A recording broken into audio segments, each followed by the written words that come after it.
بێگومان زمان یەکێکە لە هۆکارەکان یا فاکتەرە سەرەکیەکانی مانەوە و بەردەوامی و گەشەی هەر میللەت و نەتەوەیەک. زمان شوناس و نازنامەیە بۆ هەر نەتەوەیەک کە بیەوێ هاوشانی نەتەوەکانی دیکە و میلەتانی تر هەنگاو هەڵبهێنێتەوە و بەرەو ڕزگاری و بەرەو ئاسوودەی خۆی هەنگاو هەڵبهێنێتەوە.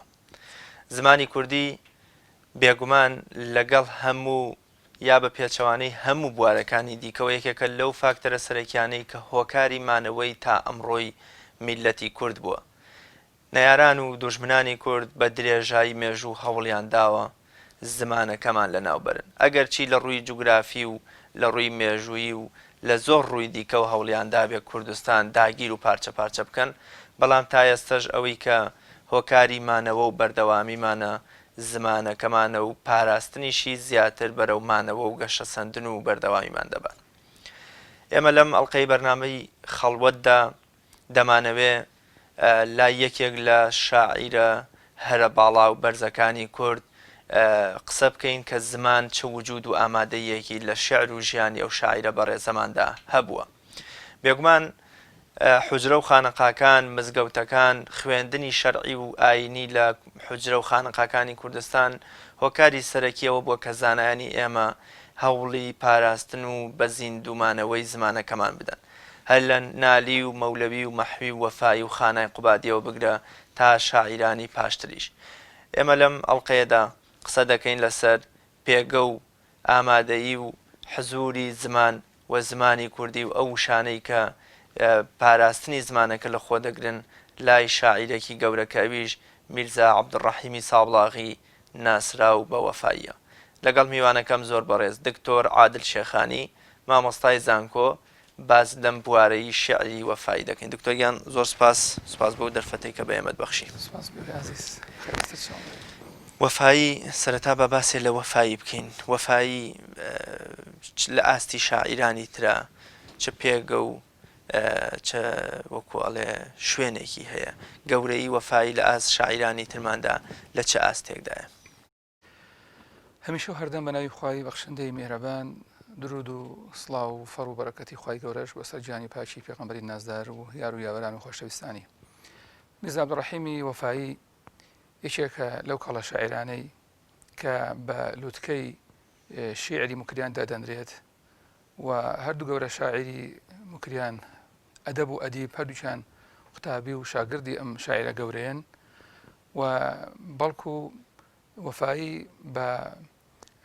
هاوڕێ و یاخود هاوشانی شاعیرانی گەورەی بابان دادەنرێت و دەوترێت کە وەفایی سەر بە ڕێچکەی شعری بابانە و بە قوتابی نالی ناو دەبرێت، هەرچەندە بەڕای من کە ناسکی شیعری وەفایی لە ئاستێکدایە کە ئەتوانین بڵێن شیعری وەفایی لە شیعری شاعرێکی تر ناچێت و لە سەردەمێکە کە وەفایی کە لە دایکبووی ساڵی 1944 و لە ساڵی 1992 وفاتی کردووە، واتە ئەتوانین بڵێن تقریباً 115 ساڵێک زیاتر لە ئێستا زیاد لە سەدەیەک تێپەڕێ بەسەر کۆچی وەفاییە. بەڵام لە سەردەمی خۆیە جوانترین زمانی بەکاری هێناوە و جوانترین شێوازی بەکاری هێناوە، بەڵکو ئەو کەسانی کە قسەیان کردووە سەر شیعری وەفایی، هەرچەندە کە دەڵێن شێواز یاخود ئەمڕۆ پێی دەڵێن ستایل یاخود بە فارسی کەڵێن سەبک، شێوازی هۆنینەوەی شیعر، ئێمە کۆمەڵە ڕێبازمان هەیە. ڕێبازی شخصی هەیە کە کەسێک جەروای خۆی ڕچێک ئەشکێنێت کە وەفایی بەو ناسراوە کە هەم بە وەزن و قافیەی شعری کوردی فولکلۆر شعری وتووە و هەم بە عروزی عەرەبی کە لەو سەردەمەیە هەرچەندە دەڵێن لە ڕێی فارسەوە گەیشتەوە بە ئێمە، بەڵام ئێمە مامۆستایانی ئاینیمان و کە ئەوان سەرمەشقی زانست و زانیاری بوون لە کوردستانە، دوایش هەر ئەوان شاعر بوون، ئەوان خۆیان عروزی عەرەبیان خوێندووە. من لەگەڵ ئەو ڕایانی بکە ئێمەی کورد لە ڕێی فارسەوە بە عروزی عەرەبی ئاشنا بوو بێتین، چونکە فارسیش بە هەمان شێوە بە عروزی عەرەبی شێران وتووە. بەڵام وەفایی ئەو خۆی خاوەنی سەبکی تایبەتی خۆی بووە، خاوەنی شێواز و ستایلی خۆی بووە و هەروە بە هەمان شێوە لەسەر ڕێبازی عروزی عەرەبیش شعری وتووە و لە شعری کلاسیکی شاوکوتمان هاوشانە بۆ گەورە شاعرانی وەکو کوردی و وەکو نالی و وەکو سالم و کاریگەری ئەوە نشی بەسەرەوە دیارە لەگەڵ ئەوەیە کە وەفایی شێوازی خۆی پاراستووە و ئەتوانین بڵین لە ناسکی شیعرە خۆی کەسێکی سربەخۆیە و بە هەمان شێوە لە عشقی حەقیقیە کە خۆی مریدی شێخێکی گەورە بووە کە لەوان دواتر باسی بکەین کە شێخ عەبدوڵڵایە توانیوێتی بە جوانترین شێوە وەصف ئەو شەخی خۆی بکات و تعبیر لە عشقێکی زۆر جوان و حەقیقی بکات و هەتا ماویشە بۆ عشقەوە سوتاوە و لە شعرەکانیە جوانترین قەسیدەکانی وەفایی بریتی لەو قەسیدانی کەوتوێتی بۆ پێغەمبەری نازدار عەلەیهی سەلاتو وەسەلام پاشان بۆ شێخ عەبدوڵڵا و پاشان بۆ شێخ عەبدولقادری کوڕیشی کە دوای وەفاتی باوکی بۆتە جێنشینی باوکی لە خانەقای شتم زینان لە هەکاریە. زۆر باشە دکتۆر ئەمە چی وای کردو کە جەناب دەفەرمووی ینی وەفایی توانیوێتی زمان بپارێزە یا بۆ منە زمان جێبکاتەوە لە بەرهەمەکانی خۆیان بە تایبەت زمانی کوردی و پارێزگاریش لەم زمانە بکە ئەمە هۆکاری ئەمە بۆ چیە گەڕێتەوە کە وەفایی یەکێکە هەرچەندە بۆن منە دەگوترێت کە وەفایی یەکەم کەس بووە میکانیزم و یان شێوازی قوتابخانەکەی نالی گواستۆتەوە بۆ ڕۆژهەڵات و بە تایبەت سنە و ئەو منتیقەیە مکریان ئەمە چی وای کردووە کە وەفایی پارێزەری زمان بێ و هەوڵ بدا بنەما و کۆڵەکەکانی زمانی کوردی لە شێعر و لە بەرهەمی خۆیان جێ بکاتەوە. وەفایی وەکو هەموو شاعیرێکی دیکەی کورد مەلا بووە و خوێندنی ئاینی تاوا کردووە چەندە نەسەلماوە کە مەلایەتی کردبێت و هیچ دقێکمان بەدەستەوە نییە کە بیسەلمێنێ کە لە مەهاباتە وەفایی مەلای مزگەوتێ بوو بێت بەڵام قوتابی هەبووە و لە قەبی میرزا وەگەردوو کە میرزاش لە کاتی خۆیان بە کەسی خوێندوار وتراوە ئەوانی کە لای ئاخاکان خەریکی نووسین وەڵامدانەوەی نامە و ئەو شتانە زیاتر کەسێک ئەکادمی کەسێک کە چۆن سەر لەقەبێک ئەدرێت بە مامۆستا زیاتر کە جیاوازە لە مامۆستای ئاینی یان بڵێن کابرا مامۆستای زانکۆیە جیاوازی هەیە و کاتەش میرزا کەسێک حساباتی کردووە بۆ بازرگانەکان یان خود مامۆستای نەوە و کوڕی ئاغا و پاشاکان بووە و لەو سەردەمەشە هەرچەندە کە بیری نەتەوایەتی نەبووە چونکە ئەو کاتە خلافەتی عوسمانی هەبووە هیچ قومێک وەکو ئێستا نەبووە کە ئەمی ئێستا هەیە کە کورد بەتەنیا و عەرەب بەتەنیا و تورک بەتەنیا هەمویان لەژێر باڵای یەک خلافەتە کۆبوونەتەوە وەکو ئەمی زەکی بەگەڵێت ئەو کاتێک کە لە ئاستانە بووە وەتە لە ئەستانبوڵ بووە لەدا لە خلافە کە پێوترا بابلعالی ئەڵێ کەس نێ ئێوت چیە کوردە و چیە تورکە تا ئەو کاتێک کە مەلەکەن هاتنە سەر حوکم و خلافەتی ئیسلامیان ڕوخاند ئەو کاتە بیستم بینیم چاوی خۆم کە تورکەکان ئەگەڕان بە شوێن دۆکۆمنت و مێژوی خۆیانە منیشوتم بۆ مژەوەکو کوردێک تا ئەو کاتە بیری کوردایەتی نەبوو بیری تورکچێتی نەبوو هەر کەسە لەوێ بۆیە بینی نالی نووسەر بۆ لە بابلعالی ئەگەر نالی حسابی کوردی بۆ بکرایە نەیانەهێشت سێ جار شێخ الئیسلامی هەموو ئەستانبوڵ کورد بووە کە دوایینیان شێخی گۆرانیە کە خاوەنی شەرحی بوخاریە و خاوەنی تفسير القرآن والشيخ محمد فاتح أبو محمد فاتحي كفاتح قسطنطينية والشيخ الإسلامي لحكومة عثمانية لدولة عثمانية حقي أويها بو كخليفة لا بريت يعني أيتواني بيك فتوى بس بلا أم خليفة لا برن لا أشوف وتح دولتين سلطيها بو لخلافة عثمانية كبوها بو عزلي خليفة بكات يعني أونا توانيها بو سيجار كرد كراوة أو باسي ورقرتوها كرد ما مصاي كرد وزاناي كرد أو باسي ورقرتوها بيم زكي بقى لو كاتو كان بيستم أوانيش خليك منش خات شيء منسي منجي كرد كردستان موسيقى أو كتابك مشهورة بيوت خلاصي كرد كردستان بويا هاتن وفايلو زمني أو بيد قومياتي نبو نتوياتي نبو والله نقول أول شيء عندك لا قبلا باحثين لا نوايا كوفائي إيش يقول خوش يستكان اجتماع بوه تقول الشعر كان زور وصي كردو اجتماعي كردوه حتى لبيد ولا كان لتحفة المريدين تحفة المريدين كإيش يا كتابك الكتابكاني وفائي كبم بمدوائية كراوة بكردي خوي بفارسي بنسيبيتي لسر دواي شيخ أخي شيخ عبد الله النهدي دواي كردو كجنامي خوي بنسيتوا كوفائي كم كسك أو شتي كرد بيدي كم شاعري كرده كجنامي خوي بنسيبتوا ككتابك في أوتي تحفة المريدين خوي بفارسي نسراو بلام محمد حمد باقي لم دواية بيتي بكردي أهلي يا باسي أو أكاد كشن يك بيدي كردستاني كردوا كشن بيدي صبلاخو ما بادي كردوا وكشن يك عشقي ولاتي خوي بوا لقال أول شاكا دواي أوي كشيخ عبد الله عشقي شعر كان وفائي أبيت شعري وفائي في هالبط أمش شهادية بشعري وفائي كجشوته كردستاني باكور ئیتر نازانم ئایا شێخ عەبدوڵڵا شێعر فارسیەکانی وەفایی بینیوە، چونکە وەفاییش کۆمەڵە شێعری فارسی زۆری هەیە، دیوانەکەی نیوەی فارسیە تقریبا، یاخود ئایا شێخ عەبدوڵڵا شێعر زمانی کرماجی خواروشی زانیوە، چونکە بەپێی بیرەوەرەکانی وەفایی کە شێخ عەبدوڵڵا لەوێ دەروێشی هەبووە یاخود موریدی هەبووە و کەسی شارەزای لا بووە، تیا بووە هیندی بووە، تیا بووە بوخاری بووە تا خەڵکی ئۆزبەکستان و وڵاتانی رووسیا بووە و لە هەموو نەتەوەکان لەوێ بوون و بە زمانی خۆیان وەک وەفایی باسیەکات لە بیرەوەرەکانیە شعریان بەوتووە، مەقامیان بەوتووە لە کۆڕ و مەلیسی قسەیان کردو، دیارە زۆر زمانی زانیوە و ئەشکرێت چونکە وەفایی هیچ شعرێکی نییە لە بەردەستمانە بێت بە کرمانجی سەرو کەواتیان ئەبێت شێخ عەبدوڵڵا بە هەر زمانی کرمانجی خواروی زانی بێت یا ئەوتانە بە فارسیەکانی کە چۆتە ئەوێش کە لەوێ ژیاوە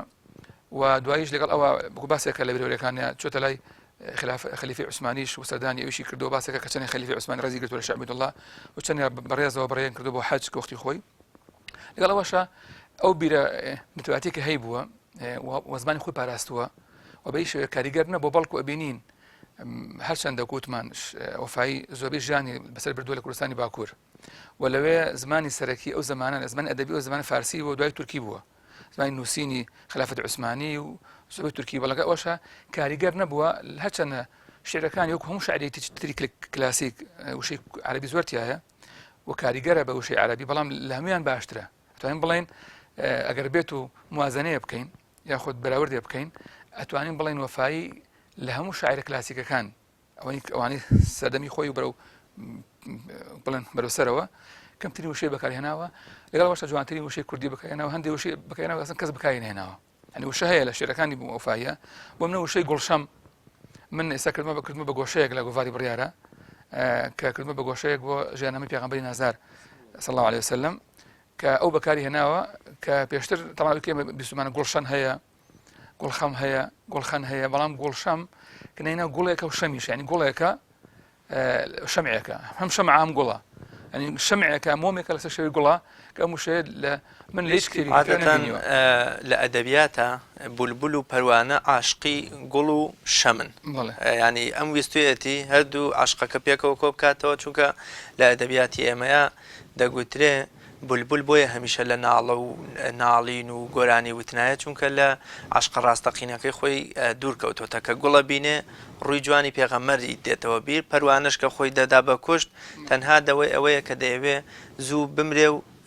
بگاتەوە بە خۆشەویستەکانی ئەم گوڵشەمە کەواتە داهێنانێکی جوانە ویستویەتی هەردوو لایەنە بۆ نمونە عاشقەکە پێکەوە گرێ بدە.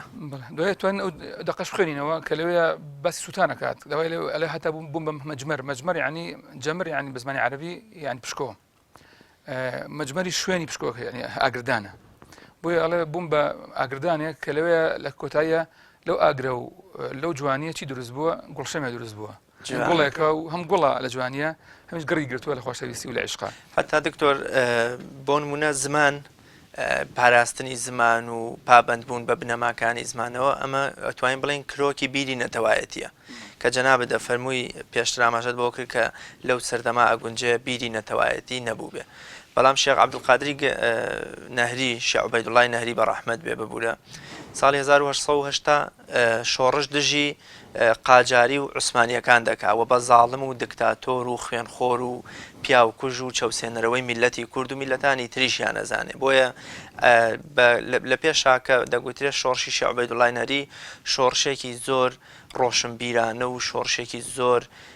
گەورە بوو لەبەرەوەی لە پێشا لە ڕێی گفتوگۆ و دیالۆک و نامە ئاڵوگۆڕکردنەوە داوای مافی کورد و سندنەوەی مافەکانی کوردی کوێ لە قاجار و عوسمانی کاتێکە میرزا عەبدوڕەحیمی سابڵاغی واتە وەفایی نووسەر و کاتب و هاودەمی شێخ عوبەیدوڵڵای نەهری وەکەواتە ئەمە هەر خودی ئەمە ئەگونجێ وەفاییش لەناو خودی شۆڕشەکەشە کاریگەری و پێگەیەکی گەورەی هەبوو بێ، ئەمە دەیسەلمێنێک کە وەفایی بیرێکی نەتەوەی زۆر گەورەی هەبووە دژی عوسمانی و قاجاری کە داگیرکاری کوردستان بوون. ئێمە وەکو موسڵمان تێڕوانی ئەمە جیاوازە بۆ بیر نەتەوایەتی وەختە وشەی بەکارهێنین ئێمە وەچوونی خۆمان هەیە لامان وایە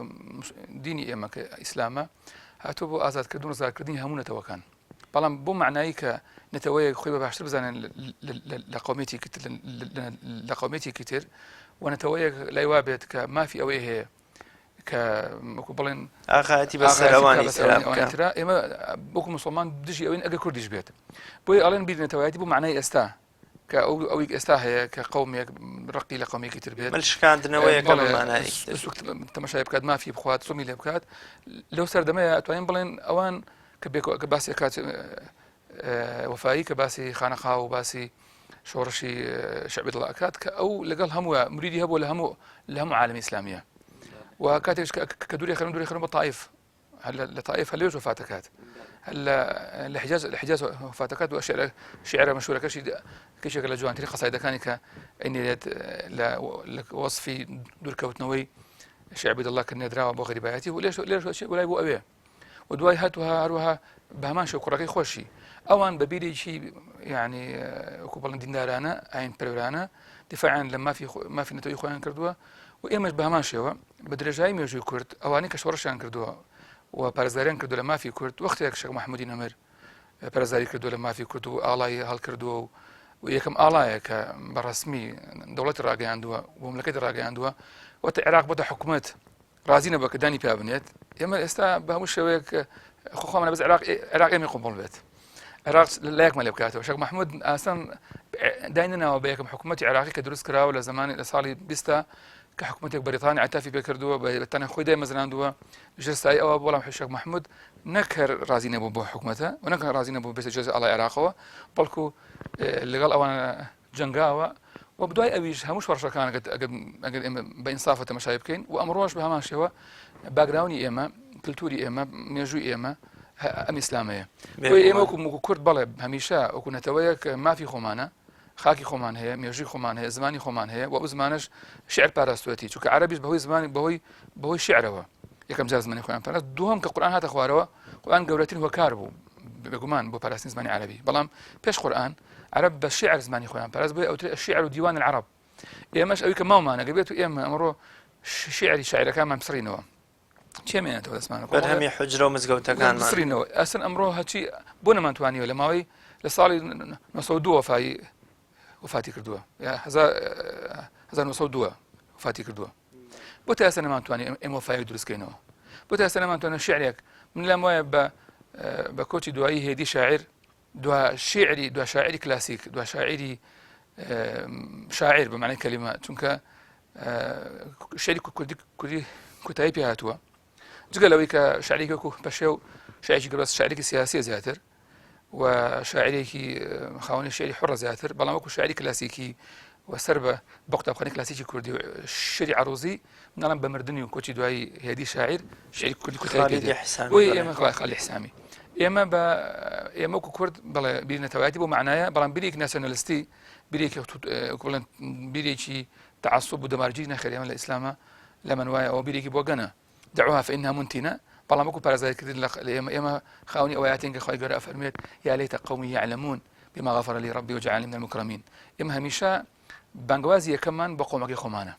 و زمان بەڵێ من هەمیشە ئەڵێم هەمیشە وتومە پێویستە مامۆستایانی ئاینی مامۆستایانی سەر مینبەر لەم کەسێک کوردەکان جوانتر بێ چونکە بە کوردی قساکەن ئێمە بۆ خەڵک و کاتێک کە لەسەر مینبەر مامۆستایەکی کوردی بە کوردی گڕەوان قساکات و سوپاس بۆ خەڵک ئێستاشی لەگەڵا بێت ئەوانەی کە کوردی جوان ئەزانن هەر مامۆستایانی مزگەوتن هەر مامۆستایانی ئاینین چونکە ئەمڕۆ کەسانی تر متەئەسیرن بە ئەوروپا بە ڕۆژئاوا زمانیان پڕی بۆ لەوشەی نامۆ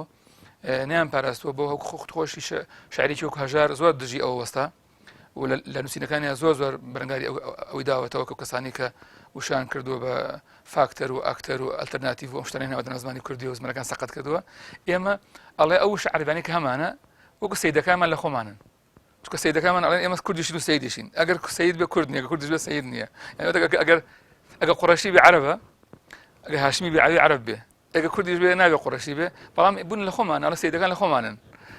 کوردان دوومانن ئەو شانش بەڵێ ئەو شانش وشەی حەج هەر حەجە خۆ دەکەی بەچی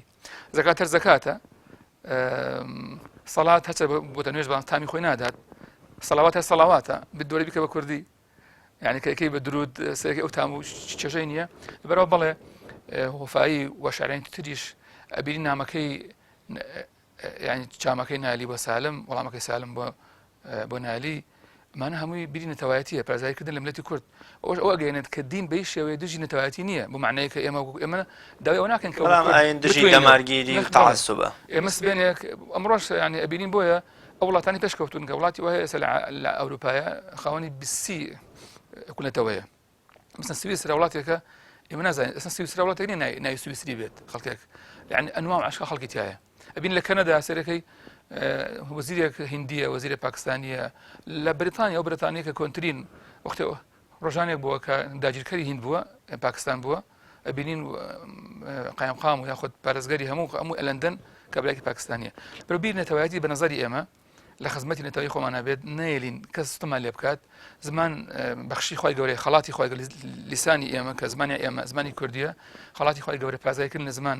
واجبی ئێمە سەرشانی ئێمە بەدەژایی مێژوش ئێمە پارێزگاریمان لێ کرد و کورد زانەری کورد لە بەغدا کە دامەزراوی مەلاو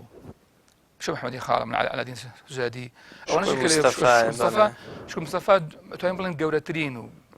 بەهێزترین وەرجێری کوردەکە مەلا شکر مەلا بووە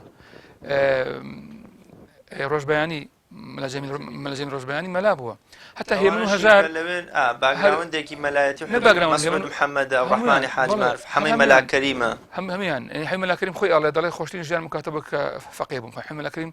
هیچ شایەتێکی نییە جگە لە مەلایەتی مەلایە و کوڕمەلای مەلازادەیە و لە خانەقا و لە بۆیە ئێمە لە کوردستانە لە هەموو کوردستانە نەکە لە کوردستانی خۆمانە هەچوە بەشەی سەرش لەگەڵا بێت هەموو ئەوەی کە هەمانە مێژووی ئێمە مێژوویەکی ئیسلامیانەیە هیچ شۆڕشێک لە کوردستانە سەرکەوتو نابێت تا پشت بە ئیسلام نەبەستێت و ناتوانین یعنی پشتکردن لە ئیسلام پشتکردن لە مێژووی کورد پشتکردن هەتا پشتکردن لە هەموو کەلتور و کەلەپوری خۆمان ناتوانین ئێمە بێ دینێک ئەبوایە ئەو کەسانەشی کە ئیسلامیشان خۆش ناوێت یاخود خۆشیان لە ئیسلام نایە ئەوە بە خاتری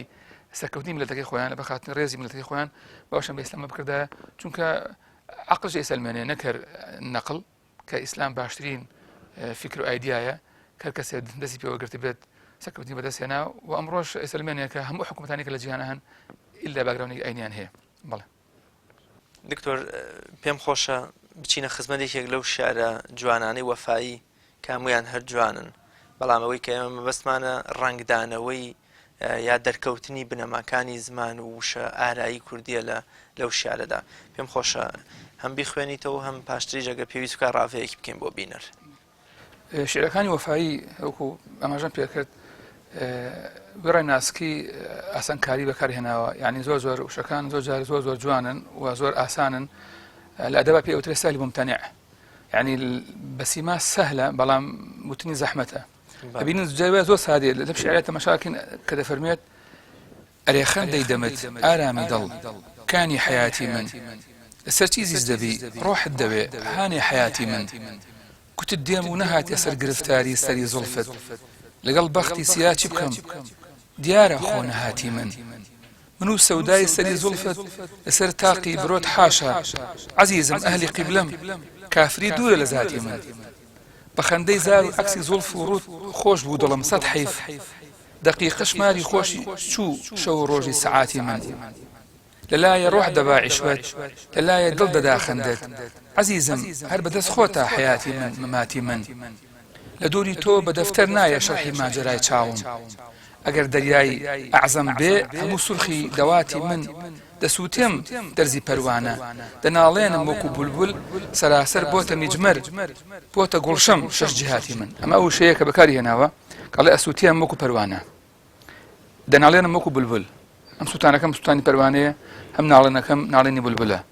سەراسەر بۆتە میجمەر یعنی هەموو ژیانم بۆتە کوانوو بۆتە ئاگردان بۆتە گوڵشەم شەش جیهاتی من شەش جیهات یعنی سەر و خوار و ڕاست و چەپ و ژێر و سرم هەموو بۆتە گوڵشەمێک واتە بۆتە وەکو باسمان کرد خۆی تەشبیه کردووە بە گوڵێک کە گڕی گرتووە یعنی گوڵێک ئەبێ گوڵ بێت و وەکو شەمع گڕی گرت بێت بە چەند جوان بوو بێت پاشان دەڵێت چ خۆش ڕووی دادەهێنا چ خۆش ڕووی دادەهێنا زوڵفی ئەفشان کرد بە دڵداریم ئیلاهی قەد نەکەی ڕۆژ بێ شەوی قەدر و بەراتی من لای وا بووە کە بینینی ئەو یارە وەکو شەوی قەدر و بەرات وا بووە دوعای کردو کە خۆی قەد ڕۆژ نەبێتەوە ئەمن کەوتوم لە بەرگریان وەلێ دەستی من و دامان سەبا گەر بوویە خوێندامان یار بگری لە باتی من دڵم جەزبەی نیگاهت خستیە زۆڵفان خدا ڕوحمێ بەبەندی جادوان واکەوت غەریبی دووڕوڵاتی من بەڵام معلوم ببێ ئێرەش ئاماژاکات بە دووڕوڵاتی خۆی بەڵام معلوم ببێ کوژراوی چێم یاران وەسێت بێ چراغی توربەتم هەر دەستە گوڵ بێ پاش وەفاتی من ئەمن چی و زودی سۆفیانە من و گۆشتێکی مەیخانە بە قوربانی نیگاهێکت هەموو سەوم و سەڵاتی من بەخەندە ڕووی لە زولفان خستە ڕوو فەرمی وەرە یعنی وەفایی شەوچراغی پێدەوێت ئابی حیاتی من ئەبێ ئەگە بگێ بە ئاوی حیاتی من واتە بگێ بە لێوی من ئەبێ وەکو شەوچراغێک بەردەوام لە سووتانەبێت و هەرگیز نەخەویت گوترێکە ئاوی حیات لە شوێنێکی زۆر دوور و تاریکی شایانی بۆ چرای هەیە کە بگەیت چرای بەردەوام بسووتێت چرای عاشقی حەقیقی ئەگەر بکوژێتەوە ئەو ڕێت لێو نەبێت ناگەی بۆ بەڕێگای ئاوی حیات زۆر جوانە دەست خۆش بە دکتۆریان ئەگەر نازان پێویست بکە ئاماژەیە بە ڕافەکەی بکەی یا ئەوانەی کە پێویست بن ئەوی کە ئێمە لێرەمە بەسمان بوو کە ئەبینین لەم شیعرەیە ڕاستە کۆمەڵێ ئاماژەی جوانی تایە کە پێویستی بە شەرح هەیە بەڵام بە شێوەیەکی گشتی لە ڕووی شاعرێکی کلاسیک لەو سەردەمەیە ڕدا بە کوردی زۆر جوان بنووسێت وەکو باسیشمان کرد خۆشەویستی ئەو بۆ زمانی کوردی و بۆ نەتەواکەی کە زمانی نەگۆڕاوە و ئەبوایە بە حکمەوەی کە لە وڵاتەیە ژیاوە زۆر زمانەکەی ئێمە شاعرمان هەیە لە دوای ئەویش لە دوای وەفایش ژیاوە لە کوردستانیش ژیاوە بە حکمی کاریگەر بووە بە ڕۆشنبیری و سەقافەتی ئەو سەردەمە زۆر وشەی عەرەبی تێکەڵ بووە بە پێچەوانی ئەم مەبزانم لێرێ شێعرەکە دۆزێ درێژە ئەگەر بمانێ هەمووی ئاماژە بکەین بەڵام ئەوەی کە من بیستم تەنها مەستم لەو بەیتەی بوو کە دەڵێت لە دووری تۆ بە دەفتەر نایە شەرحی ماجەرای من ماجەرای عنی ڕۆدا و ئەو شتانی کە ڕووی داوە لە ژیانی من ناتوانم لە دووری تۆ بیست دەفتەرێک شەرحی ماجەرای من نایە ئەگەر دەریای عەزەم هەموو دەریا گەورەکان هەموو سورخی دەواتی من یعنی ببن بە خوێنی بن بە مەرکەبێکی سوور بن بە دەوات بن بە مەرەکەبێک بۆی کە بینوسمەوە ناتوانم شەرحی دووری خۆم بکەم لە دووری تۆ هەرچەندە وەفایی هیچ کەسێک نەبوو لە ژیانیە کەسێک منرا بێت وەکو چۆن دەوترێت نالی محبوبەی هەبووە یا حەبیبەی هەبووە بەڵام وەفایی خۆی خاوەن ژونداڵی خۆی بووە وەڵ خۆشیە لە بەخاتری شێخ عەبدوڵڵا بردوونی بۆ ئەوێ دوای خەزانەکەی تەحملی نەکردووە ئەوی هێناوەتەوە بە سابڵاغ خۆی ماوەتەوە لەگەڵ برایەکیە لەوێ و دوایی لە شێو لە شەوەکانە زۆر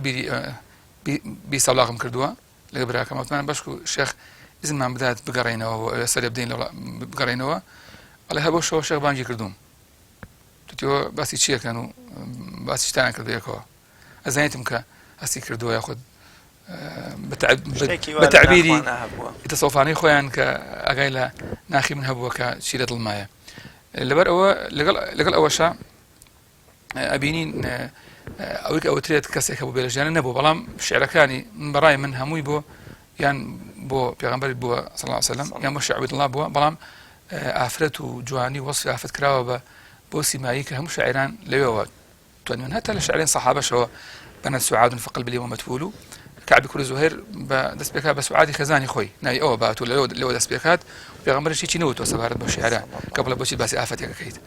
وعایشە ئەفرەت ڕەحمەتی خوای لێ بێ شاعرێکی جاهیلی نییە کە کەمتر لە 100 بێت من بەر شیعرەکانی بەرەوە وەصفی ئافرەت کراوە بە ڕەمزێک بە ڕەمزێکی جوانی کە جوانترین شت بووە کە لە بوونەوەرە ئێمە بتوانین جوانی پێ بشوپێن وان دێکشتیش هەیە ڕەمزە وەکو تاریکی قژ وەکو ئەبرۆ بە هیلال وەکو خاڵ ئەمان هەمووی زەنەختان ئەمان هەموو وەکو ئینە با تەشبیه وا بەڵام وەکوتمان وەفایی دەتوانین بڵێن هەموو شیعرەکانی ئەم عشقی حەقیقیە هەرچەنە لای من عشقی مەجازیش حەقیقی من زۆرجارێکی جێ ناکەمەوە بەڵام مەرجێک عشقی مەجازی پەیژە و پردێکە بۆ گەشتن حەقیقی ینی بۆ نمونە زۆربەی لێکۆڵەرانی ئەدەبی پێیان وایە عشقی مەجازی دەستگر و ڕێنیشاندەرە بەرەو عشقێکی حەقیقی چووکە سەرنجام هەموو ئەو عاریفانە بەم فلتەرەیە ڕۆشتون وەکوڵێ چەشتویانە وەکوڵێ ئەزمونیان کردووە سەرنجام وەکو عاریف و خواناسێکی گەورەی مەیدانەکەی خۆیان بینیوەتەوە ئەنی نالیمان هەیە مەولەویمان هەیە هەتا مەحوی و ئەوانی دیکەش سالم ئەڵێ کەی بەدەستبێ من دەگا سەیحەی مریدی خانەقا شێخی ئەو پیر و موسنە من جوانێ پیرمە دەم هەمیشە ئەڵام کەسە شێخەکەی جوان بێ باشتر لەوەی کە شێخێکی پیری هەبێ جا ئەو شێخە جوانەش دەمسان دەستگیرۆیە بۆ شێخە پیری کە سەر لە ژیانیان پێویستی بە شێخێک هەیە جێگە شێخەکە وەکو سالم ئەڵێ ئەوی من شێخێکی جوان و گەنج و جوانە ئەوی تۆ شێخێکی پیر و موسنە تەمان بێگومان شێخی پیر و جوان شێخی جوان لە پیر و موسین باشترە بەڵام وەکو ئەڵێم ئەگەر عشقی مەجازیش ئەگەر ئینسان سنووری خۆتە نەبەزێنێت هیچ مەذموم نییە و زۆر ئاساییە و ئەگەر عشقی حەقیقیش ئینسان سنووری تا بەزێنێ خراپە بۆ شاعرانی کە زۆر لە وەسی پێغەمبەری خۆیان هەندێک زیادڕەویان کردووە چونکە ئێمە غلو ناکەین لە پێغەمبەری خواشە صلی الله عليه وسلم فەرمە إنما أنا عبد الله ورسوله من عبد پێغەمبەری خوام بعبد ناوم بێنن و خۆش پێی خۆش بۆ خۆی گەورەش لە بەرزترین مقاماتی نبوەتا پێوتووە سبحان الذي أسرى بعبده بۆی عبودیەت ئەو پلە بەرزەیە کە بەرزترین پلەیە هەموو پێغەمبەرانیش و ئەولیاکانش لە پلەی عبودیەتا کۆ ئەبنەوە هەمیان لەو پلەیە هەمویان منافەسیانن لە گەیشتن بە ئەو پەڕی پلەی عبودیەت و بەرزترین پلەی عبودیەتیش هەر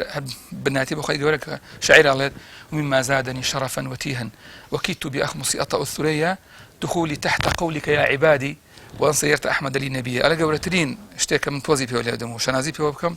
كتب بمالي يا عبادي منك عبدي خواتك بمالي عبدي خويا بقولي خويا بمبل عبدكم تو قولترين اشتكى من فخري في وبكم فاشتانيش بيغمرك كمحمد بيغمبري منا نقول بتشنا شنو ليك تري شعر كان وفاي شرحي شعر كان دانم بو بنر خوي ك تابت ام چاپی کوتای دیوانی وفایی کە محەممەد سعید نجاری ئاسۆ تەلقێکی باش لەسەر نووسیوە هەرچەندە لەو باوەڕێم شعرانی کلاسیک ئەوەندە قۆڵن و ئەوەندە پڕمانان هەکەس بە جۆرێک ئەتوانێت بۆیە هەژار ئەڵێت هەژاری مکرانی ئەڵێ لە لوبنان لە خەستەخانە بووم چاوم کورد بە مەلا محەممەدی چلستانی ئەڵێ وتی ناوچێت ناو هەژارە پێوتم بێژێ هاری بێ هێژاری بۆ هەژاری ناوی هەژار ئەگە هەی لێکەتە بە بەژار ئەگەشی لێ بکەیتەوە بێ بەهار تۆ بۆ هەژاری کە هەناوەکەت پڕێتی لە هاری و لە ژار و شتان دوایی شعرێکی نالی بۆ ڕافەکردن بە یەکەم جار من بۆ ئەومانایە بچم ئەو شعری کاڵێ ماچی دەمەکەی دامێ کە دامێ سەر و ماڵم ئێمە هەروای خوێنەوە ماچی دەمەکەی دامێ کە دامێ سەر و ماڵم ئەڵێ ئەو وتی معنای تریشی هەیە ماچی دەمەکەی دامێ کە دامێ سەر و ماڵم ینی ئەوە پرسیار نیشانی پرسیارە ینی ئەمراجی پرسیارە ماچی یان چی مایەوە ئەو کاتێک کە من سەر و ماڵم داوە تۆ ماچی دەمەکەی ینی دەم ئەو دەمە ئەو کاتێک کە دامێ سەر و ماڵم ئەڵێ بۆیە هەستم کرد کە ئەو بۆچوونێکی هەیە لەسەر شعری نالی کە من تاسە پێم پێ نەبردووە بۆیە هەرچەنە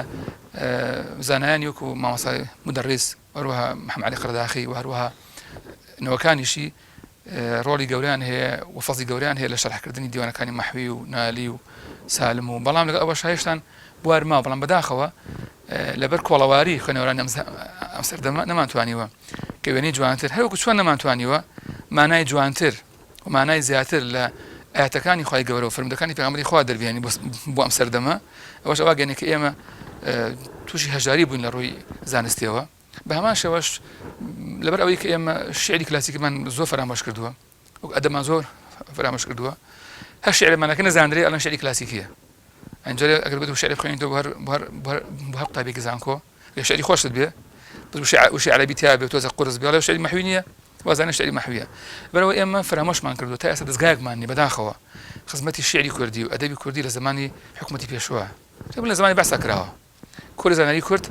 گەورەترین خزمەتی کرد بە زمانی کوردی ئەو خزمەتەی کە باوەڕکە لە ماوەی ئەو دووسێ ساڵەی حکمی ذاتی کوردستان لە هەفتاوە تا بڵێ 73 و 74 کرا باوەڕ دەبێت دکتۆر بە 30 ساڵی ئەوەی کە پێی دەگوترێ حکومەتی خۆمان و نازانم سەر بەخۆی خۆمان لە باشووری کوردستان نەکراوە بگرە ئەم ماوەیە زمان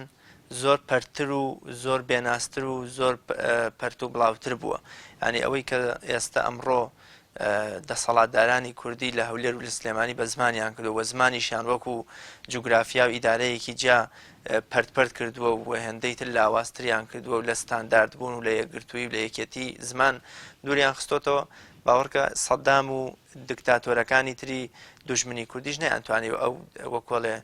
گورزە لە زمانی کوردی بوەشێنن بە پێچەوانەوە تا ئێستا ینی نەقسم نەکراوە بەڵکو زمانی کوردی زۆر ینی زەرری پێگەێنراوە لە نەجارە هەندێک شوێنە زمان لەواتی ئێمە ئێستا زمان گاڵتەی پێکرێت بۆ نمونە کەسێکی هەولێری لەوان گاڵتە بێ سلێمانی بێ سلێمانی گاڵتەی بە زمانی هەولێری بێت هەولێری گاڵتەی بە زمانی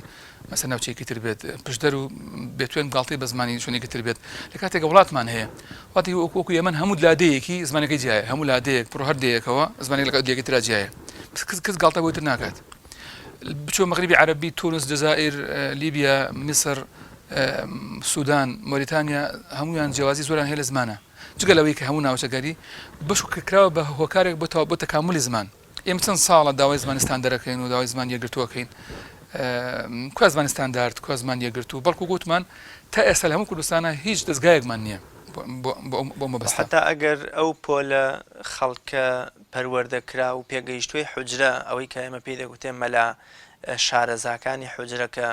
لە بەردەم مەلایانێکی گەورەی وەکو مامۆسای مودەڕیس و خەڵکی ترا خوێندویان ئەگە وردە ئەمانەش بڕۆن و کۆچی دوایی بکەن و ون ببن ئەو کاتە ئەگونجێ بیرکردنەوە یام شارەزابوون لە شیعری مەحوی و نالی و خانای قوبادی و مەولەوی وەفایی هەر ببێتە شتێکی مستحیل بێتە شتێکی ینی ئەوەی کە تاکی کورد یا خوێنەر و مسەقەفی کورد تەنانەت لە ئاستی مامۆسای زانکۆش نەتوانێت ڕاوەی شارێکی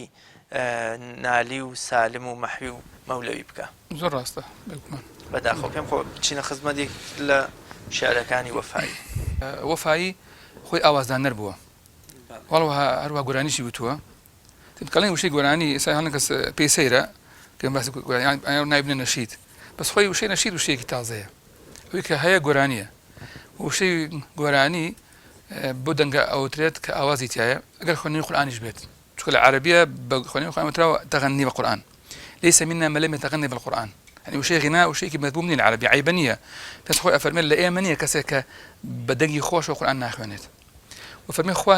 هيشتا أو نبي خوش نية فقط كسك بدقي خوش وقرآن خوانيت وفرميتي زين القرآن بأصواتكم زابوي وشي غناء أجا وش كان جوان بيت بولكو لزمان في عمري خواشة صلى الله عليه وسلم قرآن ويتن لكاتي إشكردنا لكاتي سفرة كروشتون لكاتي جهاد أمانة هل إذني بيدراوة هل مباحة نقبلين أبيان نابية درستان دروزنية بلا أو شكانيتي تمام جقل معازف أو بابتي كتيرة مسألة موسيقى ومسألة أو شتي كتيرة بس بكون وتني قراني بكاتي إشكردن وكشوان خلق كاتي دروا لكاتي دروس كردين تقولي في عمري خوايا كصحابة بيك وبكورس يعني وتو في عمري اللي قالنا أيوة تو لكاتي الكني خندقة لكاتي سفرك بس خوي أفرميد بأنجشة رفقا بالقوارير أنجشة غلامي شي بيغمري خوا بدنگ زور خوش بوا جوارا قراني كي بين حدا وكشوان لا يخمن لاوكيا يعني ياخذ بلين هوريه هي او تريبو واشتركه واشتجوا له وراني بيت اتر انبت وكبلين راكاو جوان الرابع ابزويه الله انجش توزع دنگتينكا تونكا رفقا بالقوارير القوارير كان مسي افرت كان شوشن الناس كان مشتركان زور مثلا بخوشي او دنگيتو بلا سبنو كون خوارو افريان كون خوارو برو لو حاله ثانيه خوي عندك قراني هي كإسا زوربي يجي لو كساني كزوربي شركاني وفايوتو بقراني بن مالي معاملية سعيدي معاملية كباوشي محمدي معاملية هاوري نزيك وفايبوا بويا زورك لأوازكاني لو فاي خوي ورقرتوا بس أوقاتها هيك شيء نبوا يجوا وسائل نبوا بتو ماركردني دنجي وفاي بويا هرب دنك هرب بشتاو بشت سعيدي معاملية كباوشي محمدي معاملية ورقرتوا محمدي معاملية وتوتيو بەڵام ئێستا تەمە جا نەکرێتەوە کەمان ئاوازم لەم وایە ئەو شعرانی کە زۆر دوور درێژن دیێڕەکانیان درێژە بەحرەکانیان گەورەیە ئەوانەیان ئەبێ هی خۆی بە چونکە ئاوازی زۆر زەحمەتە تا ئێستا شۆزانم هیچ ئاوازێکی تازە دانراوە بۆ شعرەکانی وفایی مەگەر نادیرن کرابێت چونکە شێوازەکانی زۆر جیاوازە و بالفعلیش ئەبینین ئاوازەکانیان تا ئێستا هەر دەوترێتەوە چێش هاتووە هەر ئاوازانەی نوێ کردوێتەوە بۆیە ئاوازەکان گەیشتۆتە محەممەدی ماملێ لە ڕێی باوچیەوە و و هەتا وەفای خۆشی باسەکات کە لە مەجلیسی شەعبی دڵایە گورانی وتووە و هێ من باسەکات کە چووە بۆ حاجوختی خۆی بە گورانیەک بە ئاوازی خۆی خەڵکی ماڵاوی لە خەڵک کردووە و خەڵکش بە دوای گریاون سەرنجام ئەبینین بەکاری هێنا زۆر بە کورتی دەڵێم چونکە کاتی بەرنامەکەم تەواو بووە ئەوەی کە لە وشەی کوردی و بەکارهێنانی و پاراستنی زمان مەلا و زانایانی ئێمە و پەروەردەکراوانی حوجرە و مزگەوتەکانی ئێمە کردویانە ئەگونجێ خەڵکێک ئەمڕۆ کە شەهادەشی هەیە و قوتابی ئەگونجەیان بۆنە ماستەر و زانکۆش بێ نەزانێ بەو شێوەیانی وشەی ڕەها کە جەناب ئێستا ئاماژەی پێەکەی وشەیە کە زۆر کەس لەوەی هەر ئەڵێ بە مطلقی هەروە قسە دەگا ئەنێگە پێی بڵێ بە ڕەهایی و یام ڕەهابوون و ئەمانە نازانێن ڕەهایانی چی وازانێن ڕەهاش ناوێکە بۆ کەسێک بەکاردێ پێم کەواتەمە بەسمەوەیە ئەم زانایانەی ئێمە ئەم شاعیرانی ئێمە ئەم ئەمامە بەسەرانی ئێمە لەو سەردەمەشا توانیوانە ببنە پارێزەرێکی باشی وشەی کوردی و زمانی کوردی بێگومان تەمە ئەم قسانەی ئێمە لەسەر ئۆفایی توانین بڵێن چەند قسێک سەرپێیە ینی شایان بە مەقام و بە وەصفی وەفای شاعر نییە بەڵکو شاعیرێکی وەفایی شایانی ئەوەیە کە نەک لە بەرنامێکی وا کورتە بەڵکو دەیان وەسەدان نامی ماسەر دکتۆرە لەسەر بنووسرێت لەسەر شعرێکی وەفایی یعنی ئەو وێنانی کە وەفایی کردوێتی بۆ لە شعرەکانیە وەسانەی ئەو کردوێتی بەداخەوە من وەختی خۆی لە زانکۆی سەبە لە سەنعا مادەی ئەدەبی مقارن بووتەوە مقارنەی ئەدەب چۆن مقارنەی فقه هەیە مقارنەی ئەدیان هەیە مقارنەی ئەدەبیش هەیە بڵێن ئەدەبی بەراورد کە فارسی و کوردی عەرەبی بوو هەرسێکان لە کۆتایی کتێبەکەیە نووسەرەکە مصری بوو طبعا کتێبەکەی دانابوو شعری محوی هێنابوو لەگەڵ نالیە مقارنە بە شعری حافظ و سعدی ئێمە بەداخەوە من لە زۆر شەوتومە یعنی زیاد لە 20 ساڵە بێ بنەوە پێشنیارم کردووە بۆ کەسانی دەوڵەمەند تبقى حکومەتیش نایکات وەرن ئێوە دیوانەکانی نالی و محوی و سالم و کوردی و دیوانەکان شعری کلاسیکە طبعەکەن طبیق زۆر ڕاقی طبعێک کە لە شایانی ئەوە بێت کە بنێرێ بۆ کتێبخانە جیهانیەکان و کتێبخانەی کۆنگرێس ئەمریکی کتێبخانەی مثلا مۆزەخانەی لۆڤەر لە فەڕەنسا کتێبخانە جیهانیەکان کە یاخۆ سەفارەتەکان کە سەفیرێک دێتە وڵاتە بەهدیە بیدەنێ چونکە من لام وایە نەک بە نەزەری من کە وەکو کەسێک کە دەمارگیر بم بۆ کورد کە من بەهەموو شێ دژی دەمارگیریم کە نالی و محوی و وەفایی هیچیان کەمتر نییە لە حافظ و لە سعدی بەڵام ئێمە ملەتێکی بێکەس بووین ملەتێک بن کە خۆمان بەلاوە بچووکە یعنی باتایە محوی فارس بووە یا عەرەب بووایە يعني مثلا عرب شلون خصمتي اخوان كردو متنبي شلون كم عالم متنبي زاد صد شرح هي بس شرح ديوانك هي ياخذ متى اسا يشرح معني ابو محوي متى اسا مثلا يالي يشرح معني كردو تاسا زور رسالة مع السيد دكتوره لبشي كرديه لشتيكي بتشوك هندريت تاسا تنك موضوعك السخته تنك دعم ناكريت تاسا ما انتوانيو يعني خلقك اشياء بجوري خويا اشياء بو اسطنبول اقرب عشان هناك دزوسي ياخذ ثاني دوكومنتي نالي كلوي بوا نالي خبركش الى اسطنبول تاسا نقرا زين اي وفاي شيله نمان اتواني زماني بيرمت خويا بيرمت خويا من بدرسي خوم وفاي مناشتوا لا لعربستان اي شيء ما اتواني مثبت وزينه شيء لا اشتيقنيه اصلا اي مزور كسمانه لا جياوه لمكه لحجاز ليمن لسوريا قرك ابن حي الاكرادو زناني زور بي ولاتان اسلامي اصلا كرده من ما تواني بداخوا نك خدمتي زناني درو بك ناوي خوش من بلي بغمان اويك بارزري زمان بوا اويك امروشي لقلابيت اويك خمي زمانيتي اويك خمي كلتوري كرديتي كلكاتك امر زماني امر جلي كردي بوت عيبنا وخلقه من كاتب جلي كردي واشم بدايريك دس مقرن بو بس استنباكا ما زان خنوارم يعني بلام كاتك اگشي بدايريك بتاكت بانطولك واگي شاديك النبي بدل ما مستا بوتشي وايلي بلكاتك جلي كردي اما كاتك لزماني عبعسا زلي كردي ماكل برمزيك يعني لما كتبه ممنوع كرابو بدل رجع هانغا بتبو لبديكي امروش اللي قلابي بله اما بجدنكين لو راستيه بلغ نويستا كبارزري زمان وادب وكولتور همو جواني كان ملتي كرد كسانكن كبربردي حجرن كسانكن كدسي بدجنو جوا ام ميجوان باراستو اي باريزن زۆر سپاس بۆ بەڕێز دکتۆر عادل شێخانی مامۆستای زانکۆ وە لە بەشی دووەمی بەرنامەکەماندا ئینشاءڵڵا قسە دەکەین لەسەر پەیوەندی نێوان وەفایی و شێخ عوبەیدوڵڵای نەهری و ئەو شێعرانی کە تایبەت بوون بە شێخ عوبەیدوڵڵای نەهری لە دیوانی وەفایا کە چۆن باسی کردووە و بە تایبەتتر ئەوەش قبول بدەین زیاتر لە ڕووی یادەوەریەکان بیرەوەریەکانی وەفایەوە بزانین شخصیات و کەسایەتی شێخ عوبەیدوڵڵای نەهری و خۆشەویستی وەفای بۆ ئەویش چەند و چۆن بووە. من زۆر زۆر سپاسی بەڕێستانەکەم. بەڵێ بینەرانی عەزیز و خۆشەویست، قسەمان کرد لەسەر پێگە و گەورەی زمان، ئامادەی زمان لە شێعری وەفاییدا. لە بەشی دووەمی بەرنامەکەماندا قسە دەکەین لەسەر پەیوەندی نێوان شێخ عوبەیدوڵڵای نەهری و وەفایی و ئەو شێعرانەش ڕاڤە دەکەین کە